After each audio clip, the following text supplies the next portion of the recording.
Pai do Senhor, meus irmãos, você que está neste momento acompanhando com a gente também mais uma escola bíblica dominical, estaremos dando início, fazendo uma oração. Nesse momento, aqueles que estão aqui, colocam de pé, e você que está na tua casa, vamos orar juntos. Poderoso e altíssimo Deus, neste momento, Pai, estamos aqui na tua presença, porque precisamos, ó Deus, constantemente aprender do Senhor, ó Pai, porque aprendendo do Senhor, nós conseguiremos uma evolução contínua, ó Deus. Nós poderemos ser úteis também a todos que chegarem a nós, precisando de uma orientação, e para a nossa vida cotidiana também, Senhor Deus. Meu Pai, continue conosco sempre, ó Deus, nos ajudando, nos orientando, e essa aula seja edificante para nós que estamos aqui e para aqueles que estão nas tuas casas, ouvindo e acompanhando este estudo da Escola Bíblica Dominical. Em nome do Senhor Jesus Cristo, já te agradeço. Amém. Amém.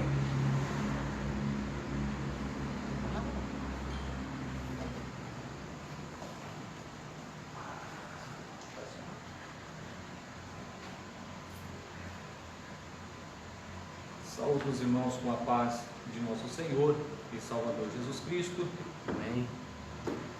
Estamos aqui em mais uma manhã maravilhosa, a qual nós estaremos aqui meditando um pouquinho na palavra de nosso Senhor Jesus Cristo. Nós estamos estudando aqui a revista de Atos e estaremos aqui comentando um pouquinho da lição de número 2, que tem por título A Ressurreição de Jesus. Meus queridos amados irmãos, para que vocês possam nos acompanhar nessa aula maravilhosa, o primeiro texto bíblico se encontra no livro de Atos, capítulo de número 1, versículo de número 3. E o segundo no livro de Lucas, capítulo de número 24, do verso 1 ao verso de número 7. Amém? Eu peço aí a gentileza a cada um de vocês, para que vocês possam estar lendo em casa, lendo aqui na igreja, meditando um pouco nesses versículos bíblicos, nessa passagem bíblica, uma passagem muito maravilhosa e edificante para as nossas vidas. Amém? Nós estaremos aqui aprendendo um pouquinho com o nosso pastor celestial, nosso Senhor e Salvador Jesus Cristo, um pouquinho a respeito da ressurreição de Jesus de Nazaré. O porquê dessa ressurreição, o porquê que teve que Jesus passar por esse processo para ser edificado, transformado e assim glorificado, e assim nos trazer a redenção de nossos pecados e assim a vida eterna, como nosso Senhor Jesus Cristo o fez. Então estaremos aqui falando um pouquinho da ressurreição de Jesus.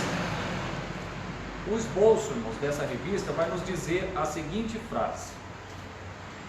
Nos primeiros versículos da introdução do livro de Atos, Lucas menciona a ressurreição de Jesus, que é um acontecimento histórico e fundamento central da fé e da doutrina cristã. Desde que Jesus ressuscitou, que os seus opositores tentam desacreditar os fatos. Contudo, as evidências internas do Novo Testamento e a nossa própria experiência com o Cristo vivo não nos deixa dúvida sobre a historicidade da ressurreição do Senhor. Nós vemos aqui, meus queridos amados irmãos, que diante da palavra de nosso Senhor Jesus Cristo, seria impossível a nós desacreditar de um ato tão maravilhoso, de um ato tão glorificante para as nossas vidas, que foi o ato da história de Jesus de Nazaré. Nós se lembramos que desde Gênesis a Apocalipse, a Bíblia vai narrar a história de Jesus, vai narrar a história da salvação da humanidade. E sem essa narrativa, sem essas palavras perdurar por um processo tão longo em nossas vidas, que é as Sagradas Escrituras, a Bíblia Sagrada, nós não teríamos prova de que Jesus Cristo é verdadeiro, de que Jesus Cristo realmente, sendo Deus, não se usurpou sendo maior do que o próprio Pai, o próprio Deus. Enfim, ele se fez homem, reinou aqui nessa terra, caminhou sobre a terra, cumpriu aqui os desígnios, os propósitos de nossa salvação, para nossa salvação, e assim foi morto, crucificado, morto e ressuscitou ao terceiro dia. Então nós vemos, meus queridos amados irmãos, que em 1 Coríntios, se Cristo, o apóstolo Paulo nos diz que se Cristo não ressuscitou, inútil seria a nossa pregação, inútil seria a nossa fé seria vã. Se nós pararmos para analisar se realmente Jesus existiu ou foi só uma história, nossa fé seria anátema, de nada serviria. Mas louvado seja o Senhor Jesus Cristo, porque diante da história, diante da veracidade da história, escrita não somente na Bíblia, mas os contextos ao redor, tudo prova e tudo direciona para o nosso Cristo Redentor, para o nosso Cristo Salvador, para a ressurreição de nosso Senhor, para a remissão de nossos pecados.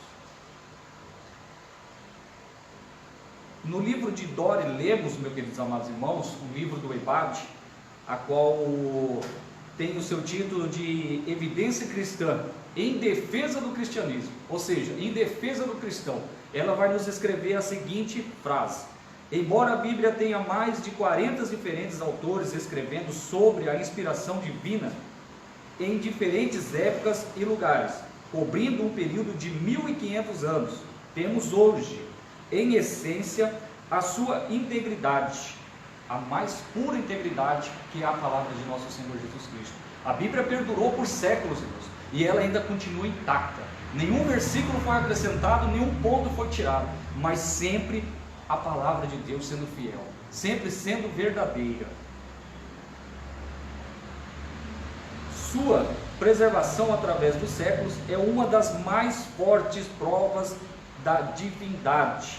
O Velho Testamento foi preservado pelos escribas, que cuidaram sobremaneira da cópia de cada letra, sílaba, palavra, parágrafo, para a fiel transmissão do texto. Então nós vemos que a Bíblia, irmãos, não é somente do Novo Testamento em diante, mas desde quando ela começou a ser escrita, desde quando Moisés decidiu escrever a Bíblia Sagrada, ela começa a ser guardada pelos escribas, por todos os homens de Deus santo, por todos os sacerdotes. Um cuidado essencial, porque a palavra de Deus ela teria que perdurar séculos para chegar a mim, chegar a você, chegar até mesmo aos nossos netos, os nossos parentes que ainda têm para ouvir a mensagem de Deus. E por que não dizer, irmãos, um cuidado tão grande?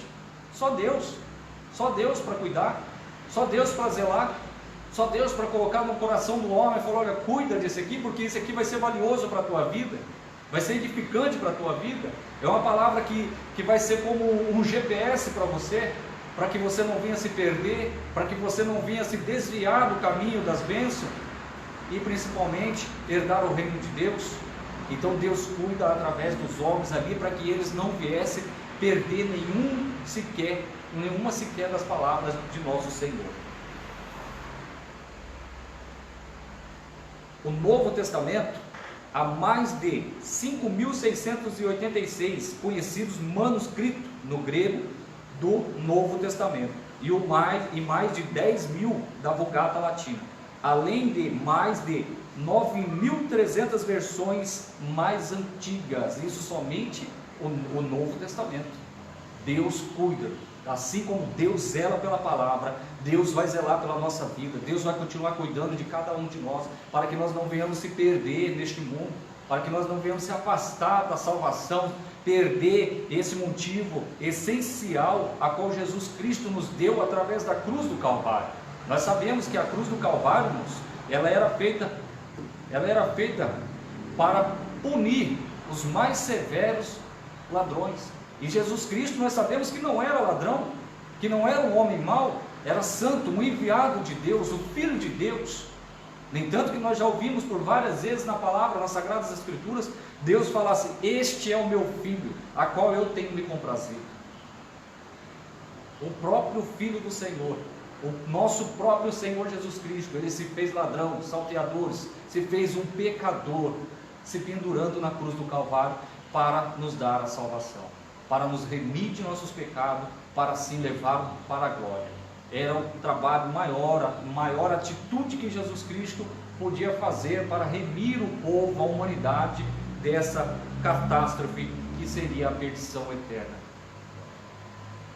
Atualmente, mais de 25 mil manuscritos inteiros e cópias de porções do Novo Testamento e de todas as obras literárias antigas de grande porte, a única que tem chegado a nós intacta e fiel em todos os seus manuscritos e sem variação em seus ensinos e doutrinas, é a Bíblia Sagrada. Imagina-nos, vou parar para refletir agora um pouquinho a respeito do percurso, do longo percurso a qual as Sagradas Escrituras fizeram para chegar às nossas mãos nos dias de hoje. Desde o Velho Testamento, desde a criação dos seres, desde a criação dos homens. Os irmãos se lembram que em Gênesis está escrito que Deus, o Espírito de Deus parava sobre a terra, e a terra era sem forma e vazia. Então ali começa tudo, começa a criação de Deus, e a Bíblia começa a ser escrita no Êxodo, através de Moisés, e ali continua sendo escrita nos dias atuais daquela época, e Deus zelando, não somente zelando pelas Sagradas Escrituras, mas através dos mandamentos, através das Sagradas Escrituras, Deus zelando por cada um dos teus filhos, por cada um daqueles que o temesse, desde o Velho Testamento até o Novo Testamento, até nos dias de hoje. Deus continua zelando por suas palavras, a sua palavra é fiel, a sua palavra é imutável, Deus não muda, Deus nunca mudou, Deus não tem sombra de variação. Então, se nós chegarmos a pensar, mas o Senhor nunca fez isso, será que o Senhor mudou, será que o Senhor desistiu de fazer? Não, no tempo do Senhor Ele vai fazer, porque assim como as Escrituras dizem que Deus é fiel para todo sempre, Ele permanece assim durante toda a eternidade. No subtópico de número 1, tem por título a ressurreição anunciada. A ressurreição de Jesus foi anunciada por Ele próprio em alguma ocasião. Nós sabemos que lá no livro de Mateus, Marcos, Lucas e João, os 4 evangelhos, as pregações de Jesus sempre, ele não só pregava, não só curava, não somente transformava, libertava, mas como também direcionava o povo o caminho que eles deviam andar, como seguidores de Jesus Cristo, e também, meus queridos amados irmãos, abria os olhos do servo dele, daqueles que o temessem, porque a vinda de Jesus aqui na terra era somente como uma passagem. Ele estava somente peregrinando aqui nesta terra dos viventes, para que no momento certo ele viesse passar pela morte de cruz e ao terceiro dia ressuscitar. Mas então, nessas passagens bíblicas, nos 4 evangelhos, Jesus anuncia a sua crucifixão por um motivo: dele remir o povo do pecado. Se ele não anunciasse a morte dele na cruz do Calvário, os discípulos não saberiam o que estaria acontecendo. Então o plano de Deus, através de Jesus, estava sendo anunciado a eles, para que eles não viessem ser dispersos, não se dispersassem, não confiassem totalmente em Jesus e falassem: nossa, mas agora o nosso Senhor morreu, então era simplesmente um homem. Mas não, Jesus anuncia a eles, avisa a eles que ele teria que padecer na cruz do Calvário, para que eles viessem ter a vida eterna, para que eles viessem ser lavados e remidos de vossos pecados. Assim como nos dias de hoje. Em diversos episódios do Evangelho canônico, Jesus anuncia a morte e posteriormente a ressurreição. Diversos livros, diversas passagens, Jesus vai sempre anunciar, não somente a vida dele, não somente exortar-nos para continuar perseverando, mas também anuncia a sua morte de cruz e a sua ressurreição. Nós lembramos ali que na passagem bíblica havia 2 servos do Senhor que estavam caminhando, 2 servos que caminhavam para Emaús, estavam caminhando e de repente quem aparece? Jesus Cristo, falando com eles, anunciando novamente a palavra.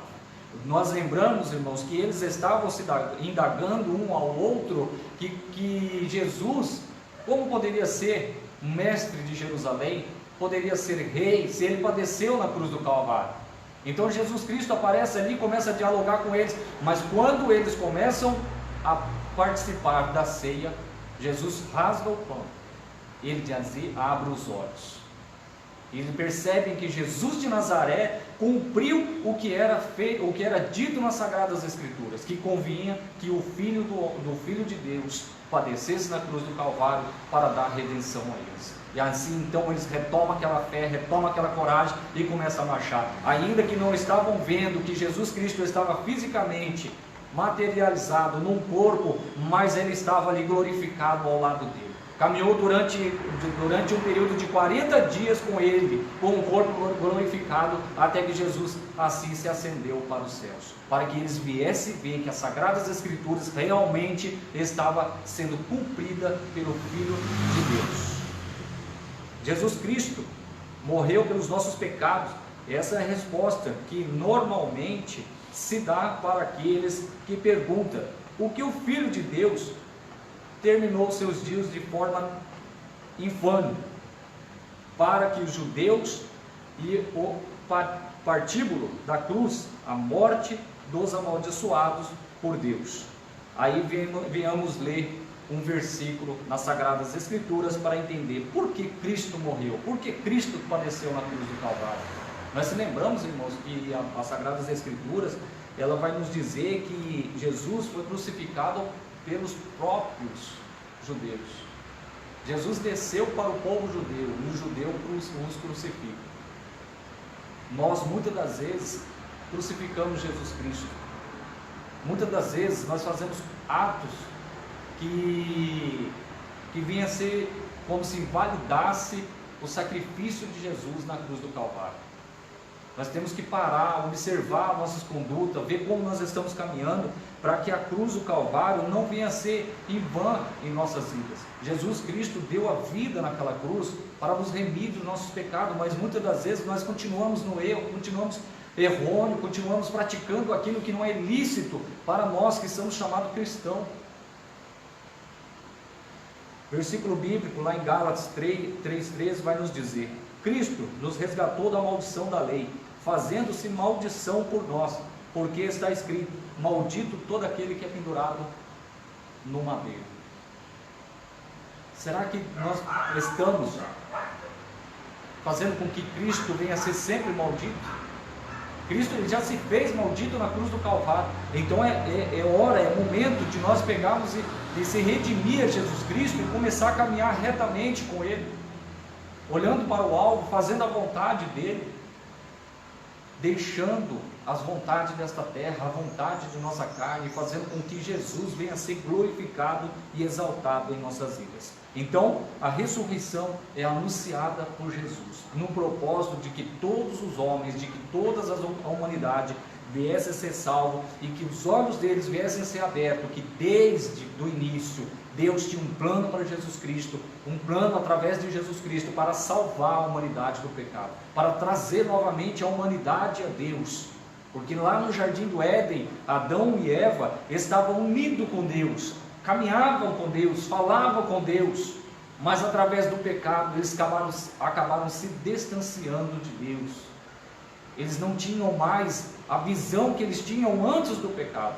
Então Deus, já de antemão, sendo onisciente, Ele põe o plano em execução para salvar a humanidade. Quanto mais nós santificarmos, irmãos, mais oportunidade nós vamos ter de se apresentar ao nosso Senhor e sentir a glória dEle, sentir a presença dEle, ver as revelações que Ele contém por trás das Sagradas Escrituras. É hora de nós santificarmos. Nós sabemos que nesse mundo, nos dias de hoje, é difícil conseguir exercer tal ato, se santificar, se renovar dias após dias, mas temos que batalhar.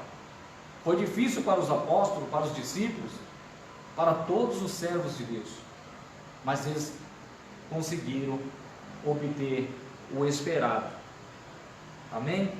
Evidência, a ressurreição evidenciada. Durante 40 dias que aconteceu a sua ascensão, ele se revelou a Maria, João, às mulheres, aos discípulos no caminho de Emaús, a Pedro, aos apóstolos, mais de 500 irmãos de uma só vez, a João na ilha de Patmos. Jesus, após a sua ascensão, para que as Escrituras viessem ter um fundamento, viessem ter uma base, viesse a ser concretizada através das palavras que Jesus Cristo vinha pregando durante o seu ministério. Ele teria que padecer na cruz do Calvário e ao terceiro dia ele ser ressuscitado. Até aí, irmãos, foi uma beleza. Os irmãos se lembram que na passagem sagrada vai nos dizer que as irmãs Maria, elas foram para o sepulcro, e quando se depararam com a pedra removida, até eu me assustaria.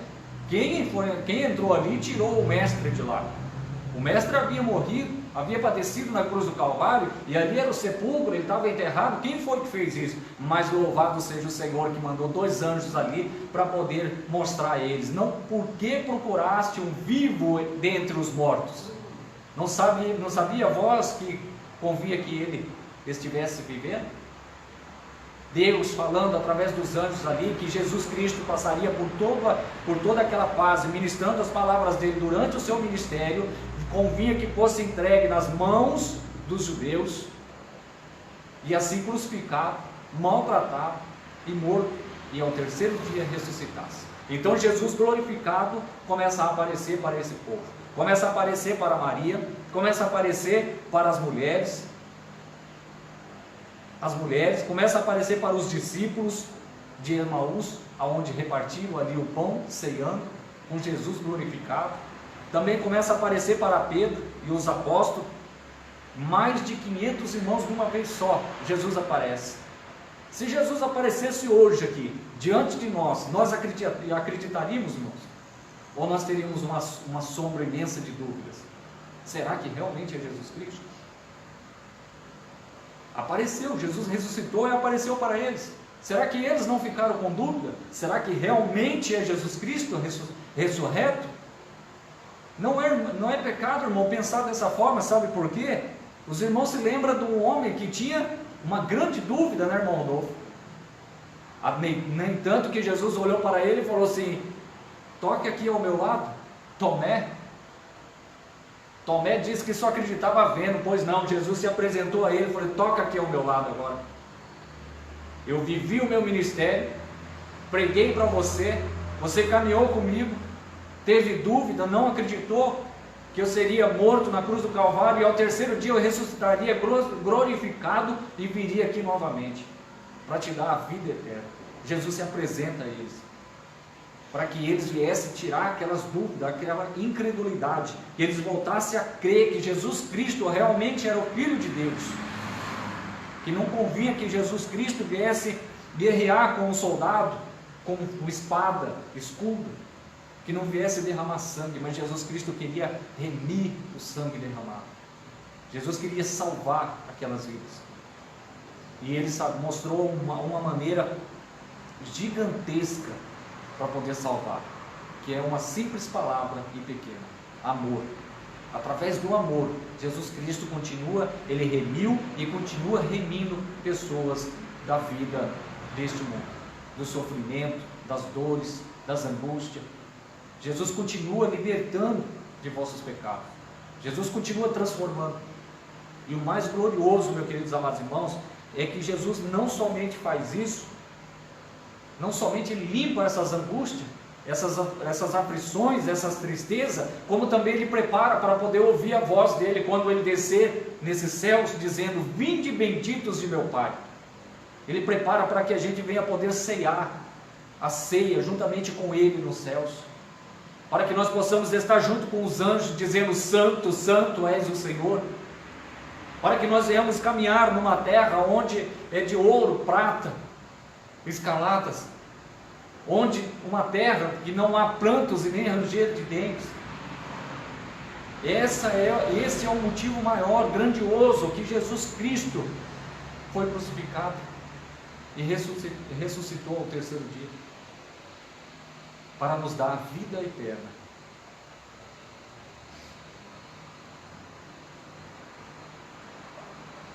Apresentamos alguns fatos revelantes a ressurreição.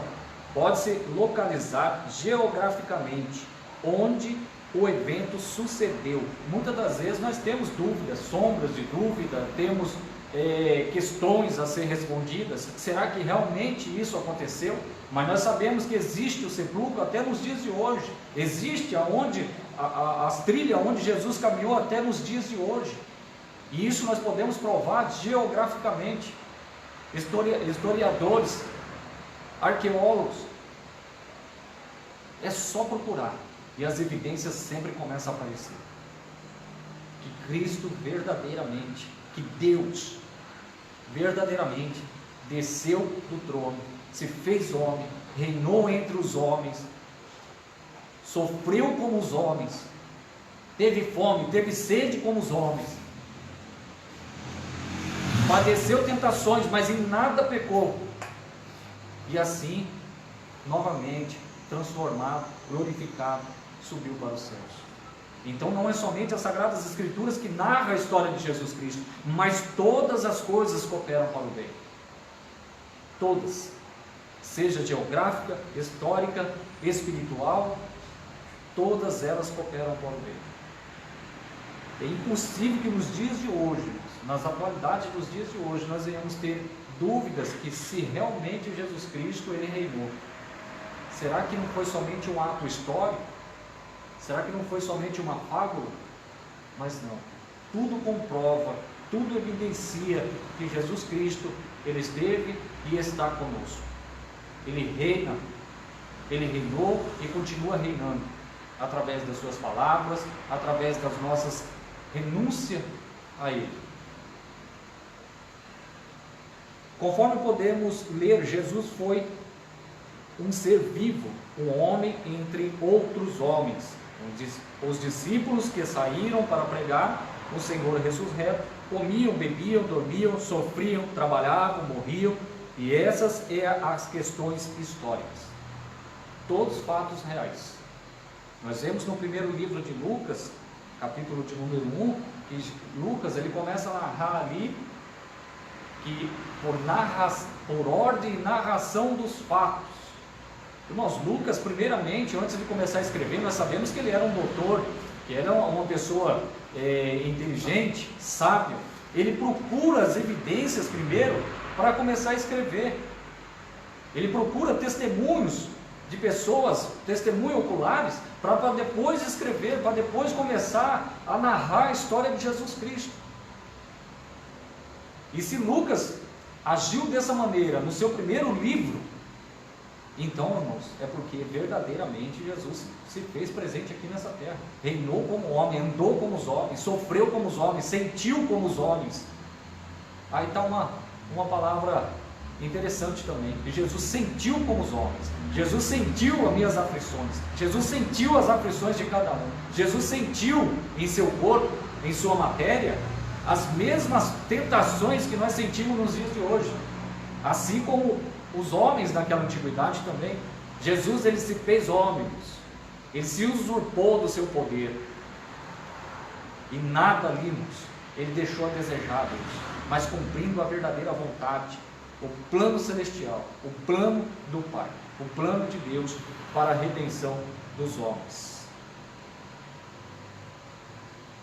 E diante desse cenário aqui, meus queridos amados irmãos, eu gostaria de trazer aqui para vocês também alguns tópicos, algumas fontes secundárias, porque nós se baseamos, muitas das vezes nós não se aprofundamos mais e mais nas Sagradas Escrituras.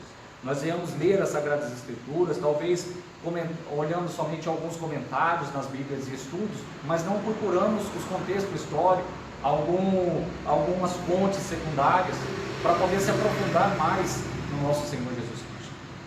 Eu não acredito que nos dias de hoje possa ter crente cristão caminhando no Evangelho e com dúvida, será que realmente Jesus Cristo viveu aqui nessa terra? Será que não foi uma história contada? Será que é somente as palavras para nos ajudar no dia a dia? Mas não. Segundo as fontes históricas, meus queridos amados irmãos, ela favorece as evidências da historicidade, ou seja, das evidências de Jesus. Além das Sagradas Escrituras, podemos contar com outras provas. Temos que tomar cuidado também. com essas outras provas, porque há muitas coisas falando de Jesus, mas não são as verdades. Várias fontes, além do Novo Testamento, que faz menção de Jesus, são consideradas fontes secundárias, porque não se baseiam em testemunho pessoal dos acontecimentos da vida de Cristo. Mesmo assim, tem o documento no Novo Testamento. Citaremos algumas fontes a seguir.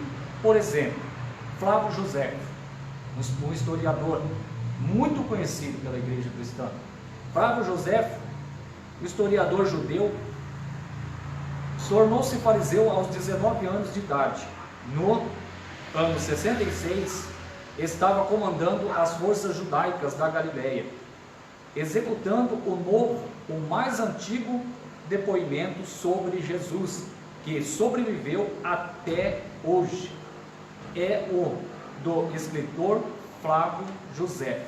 Ele diz: havia por esses dias um homem, Jesus, se é que é lícito chamá-lo de homem. Irmãos, é tremendo essa frase. Ela continua, eu vou continuar lendo. Flávio José. Nós não vemos nas Sagradas Escrituras nenhum trecho dizendo a respeito de Flávio José, mas aos 19 anos ele se torna um judeu, caminha ali em Jerusalém. Nós sabemos que Flávio José, ele caminhou, ele viveu ali durante o período de 37 a 100 depois de Cristo. No período de Jesus Cristo, Flávio José caminhando, testemunhando de nosso Senhor Jesus Cristo. São fontes secundárias, fonte que não foi escrito no livro sagrado, mas tem a sua base completa. Um homem que caminhou ali, ouviu falar de Jesus Cristo, e ele mesmo diz: caminhava nestes dias um homem chamado Jesus, se é lícito chamá-lo de homem. Por quê, irmãos? Ele tinha visto a grandeza, ele tinha visto os prodígios, ele tinha visto os milagres sendo realizados pelo Filho de Deus, que é o nosso Senhor e Salvador Jesus Cristo. Um historiador que caminhava ali em Jerusalém, que aos 19 anos se tornou judeu. Ele teve a visão de ver este homem, que é o nosso Senhor e Salvador Jesus Cristo. Porém, as Sagradas Escrituras não falam deste homem, mas é um historiador. A história, ela vai relatar muitos outros historiadores, muitos outros homens que não foram incluídos nas Sagradas Escrituras, mas que testificaram a grandeza de Deus, que testificaram Jesus Cristo caminhando ao nosso lado. É como se alguém subisse aqui à tribuna e contasse um testemunho, mas um segundo estava presenciando esse testemunho. Mas no meu testemunho eu vou contar somente o que aconteceu, mas a fonte secundária, ela vai testemunhar a verdade, ela vai dar o veredito final. Realmente Jesus se fez presente aqui nessa terra. Durante esses dias, Jesus, se é lícito chamá-lo de homem. Por que, irmãos, ele se refere dessa maneira?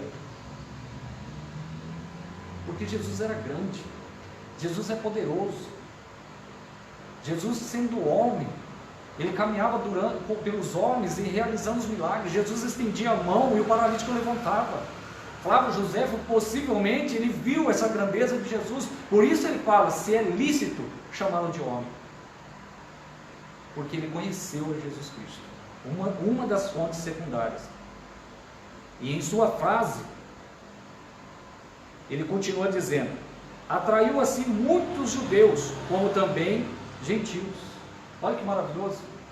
Tem como falar que foi outra pessoa, que não foi Jesus Cristo? A Bíblia Sagrada, de ponta a ponta, vai narrar que tanto os judeus, os bons, e também os maus judeus, também o perseguiram, o maltratavam, mas todos estavam ali perseguindo a Jesus. Então Flávio José diz que durante essa caminhada de Jesus Cristo, tanto os judeus e gentios, as pessoas que estavam de fora, as pessoas que não eram para ser, não estavam no plano imediato de Deus, porque Jesus veio para os judeus e depois expandiu para os gentios, e Flávio José fala, e também os gentios, e continua declarando, ele era Cristo, e havendo Pilatos, por sugestão dos principais, homem que estava somente vendo, ele narra a história de Jesus, narra a vida de Jesus nestas frases. Jesus, sendo homem, caminhou, fez os seus milagres, fez a sua grandeza como homem, como pessoa, como matéria, E ali Pilatos persegue e começa todo o projeto de Deus na vida de Jesus para a crucificação e a redenção da humanidade. Flávio José, uma fonte secundária, dá o testemunho da vida de Jesus, sendo verídico. Depois temos o Talo, historiador samaritano. Temos outros aqui também, a carta de Mara Bar Sarapton, por volta de 73 depois de Cristo, no início, na primeira década. O Museu Britânico possui em seu acervo uma carta escrita no primeiro século depois de Cristo.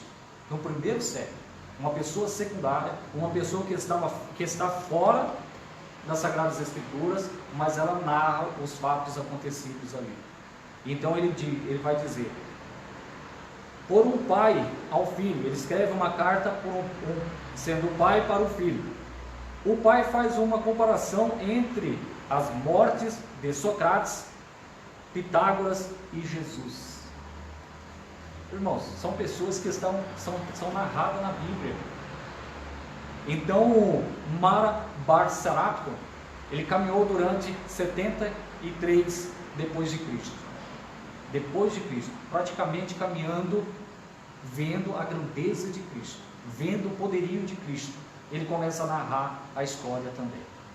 Uma fonte secundária, provando que Jesus Cristo realmente veio a esta terra. E depois o quarto aqui, irmãos, vai nos dizer, Plínio, o moço, que tem. Plínio, o moço, era governador de Bitínia.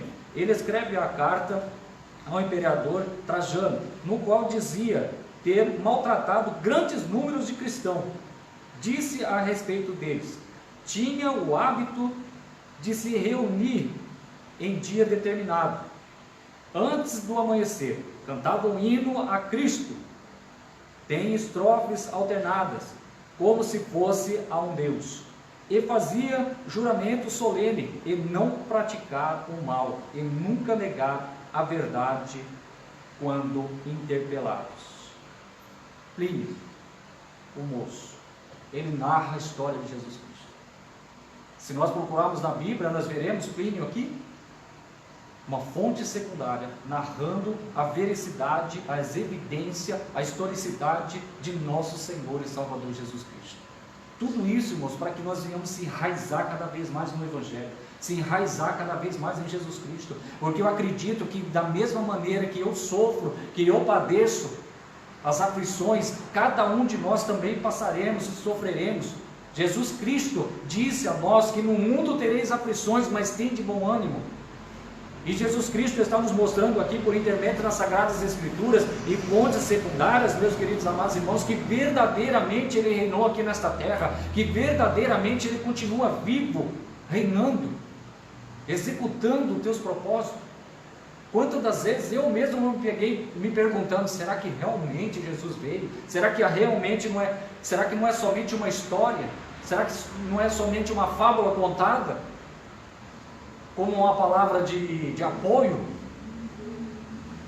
Mas não, a história narrada na Bíblia, ela é verdade, ela é pura, ela foi evidenciada, ela foi historicamente escrita, e há fatos, há pessoas que provam que a Bíblia é verdadeira, que Jesus Cristo reinou e ainda continua reinando em cada um de nós, através da paz, através da graça, através do amor, através da misericórdia. A ressurreição proclamada. Uma clara evidência da ressurreição de Jesus foi a ousadia dos apóstolos em anunciá-lo, arriscando a própria vida. Por isso, em Atos, Lucas registra a proclamação da ressurreição de Jesus feita por Pedro. É interessante, né, irmãos, que uma vez que nós sentimos o poder de Deus, a grandeza de Deus, difícil é deixar de falar do amor de Jesus Cristo. O comentarista aqui desta lição, ele nos coloca aqui, que a ousadia dos apóstolos em ministrar a palavra do Senhor. se ela não fosse a mais pura verdade, dificilmente ela ia continuar perdurando. Atos capítulo 5, do verso 32 em diante, vai narrar que Pedro, ele foi aprisionado por alguns homens do Sinédrio, e ali foram maltratados e soltos. Mas eles se julgam que eram indignos de ter sido açoitados por eles, pelo nome de Jesus Cristo. E ainda assim continua ministrando a palavra do Senhor. Irmãos, essa é a mais pura verdade, é a mais pura santidade de Deus para nós, poder de Deus para nós, poder de Deus para a igreja. Se alguém chega a nós e conta uma mentira, essa mentira por ali mesmo ela já cai por terra, porque nós não vamos levar adiante, nós não vamos ficar fomentando aquele ali, segurando aquele ali, mas quando a verdade ela é comprovada, ela é evidenciada, ela é vivida pelo cristão, nós continuamos a pregar. Uma vez que a graça de Deus, o poder de Deus entrou na minha vida, irmãos, Jesus Cristo, Ele me impulsiona a falar cada vez mais desse amor, cada vez mais da salvação. É impossível que eu consiga ficar com os lábios fechados quando eu estou vendo uma alma padecendo, uma alma sendo afligida, e não falar: Jesus te ama, Jesus te salva, Jesus cura, Jesus liberta, porque eu sei que Jesus fez na minha vida, e eu sei que vai fazer na vida dessa pessoa também. Jesus, Ele é poderoso. Por isso que os apóstolos naquela época, eles eram maltratados, eles eram perseguidos. A igreja de hoje também não vai ser diferente, ela vai ser maltratada pelo mundo, mas por aqueles que amam a verdade, que amam a palavra, vai fazer questão de estar ao seu lado, para poder ouvir a voz de Deus através dos teus lábios, para ouvir a mensagem do Evangelho através dos teus lábios. Desde que nós estejamos na criação de Jesus, Deus vai nos usar para proclamar essa verdade. Nós se lembramos que Jesus Cristo, Ele fala, Ele pede para nós, em Lucas 24, 49, eis que sobre vós envio a promessa de meu Pai, ficai porém na cidade de Jerusalém, até que no alto sejais revestidos de poder. Então Deus enche o crente, enche o cristão de poder, assim como Ele encheu aqueles apóstolos, aqueles homens naquela antiguidade. Deus transforma eles, lava eles, enche do poder do Espírito Santo, para fazer o quê? Para comprovar, para evidenciar a verdade de Cristo Jesus, mas no propósito de um bem maior. Ide por todo o mundo e pregai o Evangelho. Por isso que os apóstolos, eles botavam a cara a tapa mesmo, eles pulavam na frente da lança mesmo, porque sabiam o poder de Deus é maior. O apóstolo Paulo chega a dizer que o meu viver é Cristo, mas o meu morrer é ganho. Irmão, só quem está com Jesus Cristo pensa dessa maneira. Enquanto eu estiver aqui nessa terra, se levante o que tiver que se levantar, Jesus Cristo está comigo, Jesus Cristo vai me dar graça. Os apóstolos apanharam, foram apedrejados, foram lançados nos cárceres, mas ainda assim eles louvavam, a ponto de cadeia ser arrebentada e corações ali ser convertido, como o do soldado que estava ali guardando eles. Nos dias de hoje nós temos que ter essa ousadia no Evangelho, nós temos que proclamar a verdade, falar a mais pura verdade que é escrita, é as Sagradas Escrituras. Jesus Cristo nos encheu de poder, Jesus Cristo nos remiu do pecado, nos lavou, nos transforma dias após dias, para que nós venhamos pregar a verdade, anunciar a verdade ao povo. E quão maravilhoso é, irmãos, você chegar numa pessoa e falar assim: olha, Jesus fez isso, Jesus está fazendo algo na minha vida. Eu me lembro de um testemunho a qual Jesus colocou ao meu coração para que eu viesse pregar para minha mãe. Nessa época minha mãe ainda não havia se entregado a Jesus, ela havia uma enfermidade, a qual já por longos dias, longos tempos, não havia se curado. Mas Jesus Cristo me remiu do pecado, me deu um banho com o sangue do Cordeiro Santo, colocou o Evangelho, o Espírito Santo dele, o poder de Deus dele, pela misericórdia dele, me levou até lá e me fez pregar as palavras de Jesus. Disse: olha, mãe, entra no teu quarto, dobra o teu joelho, porque o mesmo Jesus que eu clamo em oculto, ele há de te responder. Diz a minha mãe que ela fez exatamente o que ela havia ouvido. E Deus ali bradou sobre a vida dela. Deus bradou, curou, transformou ela. Nunca mais ela sentiu aquele sintoma que ela havia sentido. Aquela enfermidade foi arrancada pela mão do Todo-Poderoso. Essa é a verdade.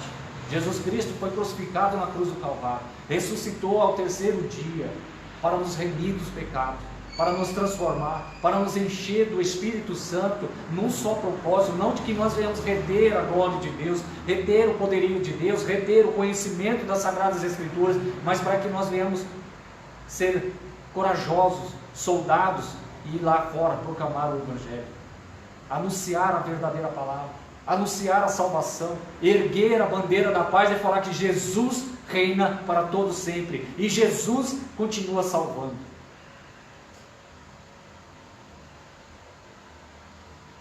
A ressurreição ensinada. A ressurreição de Jesus é o assunto também tratado e exposto nas epístolas. A ressurreição, meus queridos amados irmãos, não foi só um ato ali, um fato, um ato histórico. Não foi só um acontecido naquele momento, mas foi algo que Jesus planejou e ensiná-los. Antes da ressurreição, Jesus havia aberto os olhos dos apóstolos, dos discípulos, que convia que o Filho do Homem fosse entregue e assim padecesse, mas ao terceiro dia ressuscitasse. Então Jesus Cristo já começa a ensinar eles. E após a sua ressurreição, Jesus ensina-os que ele teria que ter padecido na cruz para poder remir-nos do pecado, para nos trazer a salvação. Os evangelhos, os atos, e epístolas e o Apocalipse, todos proclamam a bendita esperança do retorno do nosso Senhor, para trazer dos mortos de volta à vida. Ao fazê-lo, derrotar o último inimigo, a morte. Maravilhoso, né? Jesus Cristo ressuscita ao terceiro dia, assim ele vence o arqui-inimigo, a morte. Tremendo, né, moço? Sabe por quê? Porque o cristão tem a vida eterna. O cristão que obedece a palavra do Senhor, ele vai continuar caminhando eternamente. O corpo, sim, vai ser transformado.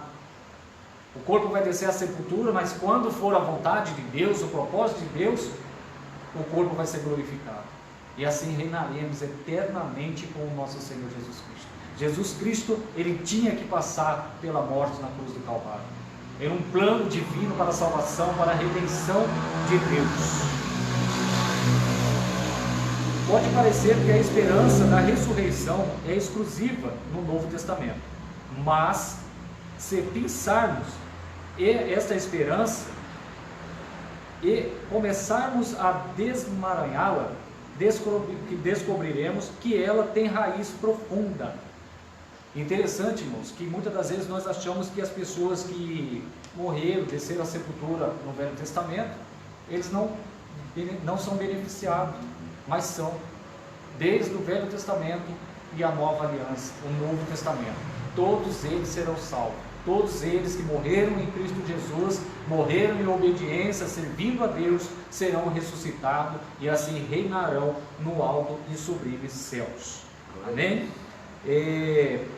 Nós vemos aqui que Deus, ele anuncia também no Velho Testamento a ressurreição de Jesus Cristo, como no livro de Oséias, capítulo 6, do verso 1 ao 2, que vai nos dizer: venha, voltemos a Javé, ele nos despedaçou, mas ele nos vai curar. Ele nos feriu, mas ele vai atar as nossas feridas. Em 2 dias ele nos fará reviver, e no terceiro dia nos fará levantar, e passaremos a viver na sua presença.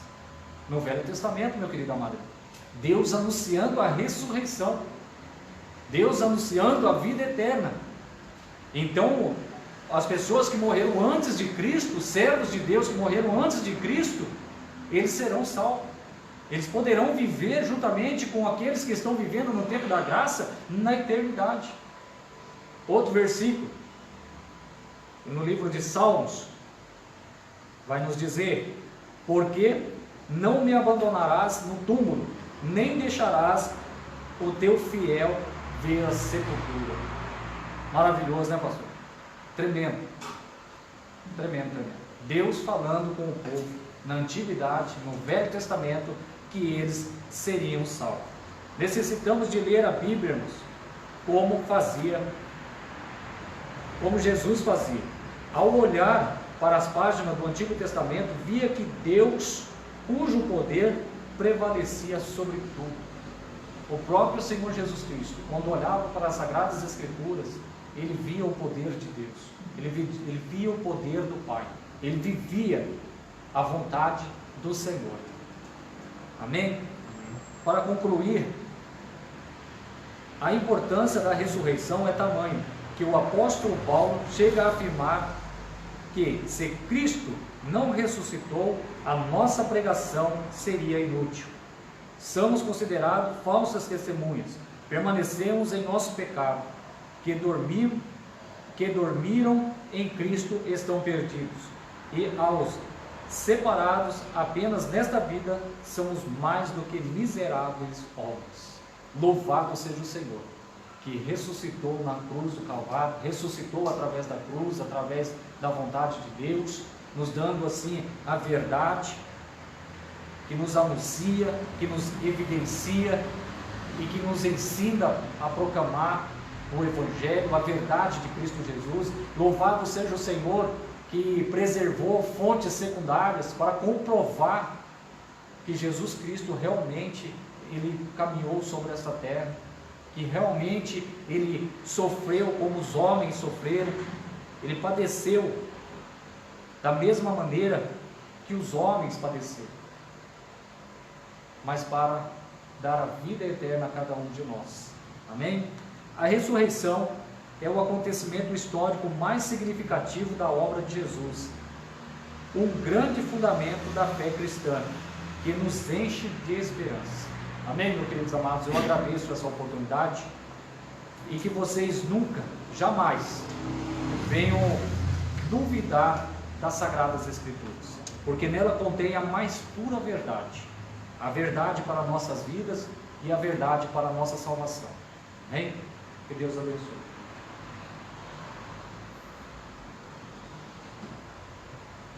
Maravilhosa palavra, né, irmãos? Que ouvimos aqui do Senhor Jesus, ensinamento que nós precisamos ter como base. Somente Jesus salva, somente Ele transforma a vida do ser humano. Esse ensino muito edificante para que nós possamos usar a prática da nossa vida diária e passar para as outras pessoas também.